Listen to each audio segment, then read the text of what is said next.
The world is moving in an unimaginable direction. Ukraine, supported by NATO allies, is trapped in a brutal war against Russia.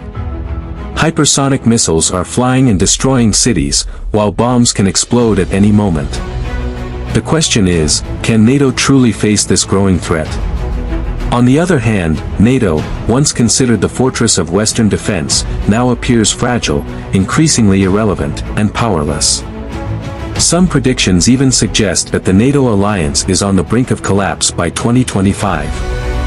This prediction was made by Phillips O'Brien, a professor of international relations at the University of St. Andrews in the United Kingdom.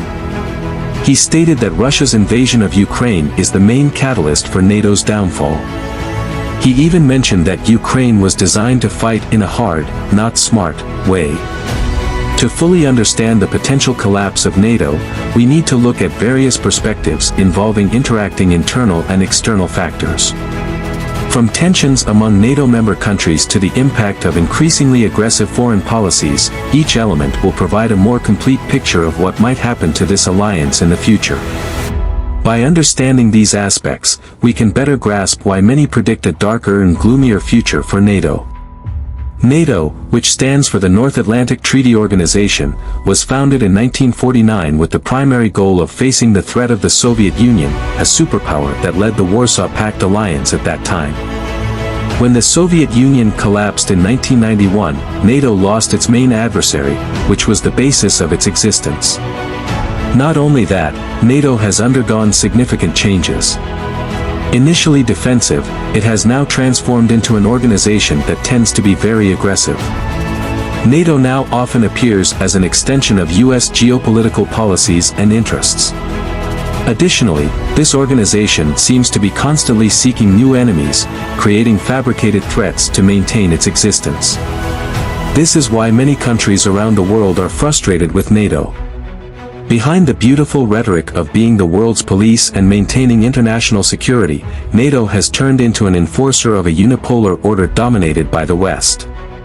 NATO's bad image is reflected in its various controversial actions that harm other countries. For instance, NATO was involved in the bombing of Serbia, waged aggressive wars in Afghanistan and Libya, devastated Iraq, and supported Israel in its efforts to annex Palestinian territories. This support has worsened the suffering of the Palestinian people and deepened various humanitarian crises, especially in the Gaza Strip. In other words, in various cases, NATO's actions show that this organization more often serves as a geopolitical tool of the US rather than a global peacekeeper. This has continuously drawn criticism and condemnation from various countries around the world. Now, NATO has found its new enemy, Russia. Under the pretext of maintaining security and peace, NATO is supplying weapons and military support to Ukraine. This action is highly controversial because Ukraine has geographical and historical ties with Russia. As Ukraine leans more towards NATO, Russia perceives this as a direct threat to its stability and security.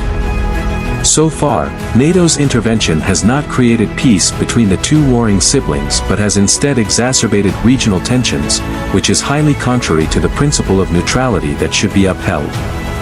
More than 7 decades have passed, and now NATO is 75 years old since its founding in 1949. Despite its continued existence, NATO carries a bad image in the eyes of many countries around the world. This negative image did not appear out of nowhere but is the result of controversial actions taken by NATO under the instructions of the American Empire. Ultimately, this bad image attached to NATO is a sign of its own downfall. Professor Phillips O'Brien even predicts that NATO will disintegrate by 2025. If this prediction comes true, it indicates that the organization is no longer relevant or has lost its relevance. Public distrust of NATO, which is skilled in rhetoric, is just one of many factors leading to its collapse. In addition to this factor, Phillips O'Brien also added that the re-election of Donald Trump as president in 2024 is another major factor that strengthens this prediction. Based on Trump's policies during his presidency from 2016 to 2020, it is clear that he tended to withdraw from America's traditional role as the world's police. At that time, Trump withdrew many American troops from countries like Somalia and Afghanistan and prioritized national interests domestically.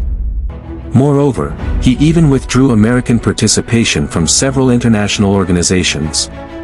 Donald Trump's policies, such as the U.S. withdrawal from the Paris Agreement and the nuclear deal with Iran, reflect a pattern of decision-making that often diverges from the interests of NATO allies.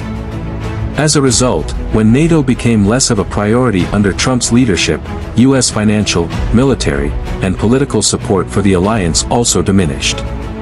This reduction in support could deliver a severe blow to NATO, given its heavy dependence on U.S. involvement. In other words, America's declining role might signal the beginning of NATO's collapse. In anticipation of Donald Trump's inauguration as U.S. President in January 2025, several NATO members, including the United Kingdom and France, sought to utilize the remaining time of Joe Biden's presidency. During these final months, they pushed for aggressive measures, particularly concerning the conflict between Ukraine and Russia.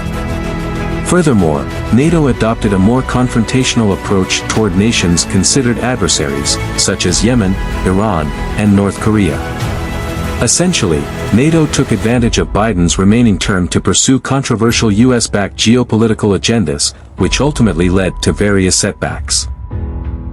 At the same time, NATO's escalating actions during Biden's final months in office spurred Nordic countries like Sweden, Finland, and Norway to prepare their citizens for the potential outbreak of a large-scale conflict, including World War III. For instance, Sweden distributed a guidebook titled "If Crisis or War Comes to 5 Million Citizens," offering instructions on how to protect themselves during threats such as air raids, nuclear attacks, or chemical warfare. Similarly, Norway and Finland released comparable guides, emphasizing preparedness for incidents or crises that could escalate into major conflicts. In other words, the various policies adopted by Nordic countries reflect a response to NATO's significant military escalation during Joe Biden's presidency. These nations are also deeply concerned about the potential use of nuclear weapons by Russia, which aligns with Russia's new doctrine lowering the threshold for deploying nuclear arms. This shift heightens the risk of large-scale confrontation in Europe. Phillips O'Brien further emphasized that the Ukraine-Russia conflict is a primary driver of NATO's fractures in the 2020s. According to O'Brien, rather than strengthening the alliance, the war between Ukraine and Russia has exacerbated internal tensions within NATO itself. One of his key arguments lies in the differing opinions among NATO members about their involvement in the conflict. For instance, countries like Germany have shown more caution in providing robust military support to Ukraine, whereas Eastern European and Baltic states have pushed for a more aggressive response against Russia. These divisions highlight growing tensions in NATO's leadership and strategic approach, which could deepen the cracks within the alliance. O'Brien also pointed out that the prolonged and escalating conflict between Ukraine and Russia places a significant strain on the defense budgets of NATO member states, diverts attention from more critical global threats, and intensifies political polarization among its members. Ultimately, this undermines NATO's integrity and resilience as a unified organization.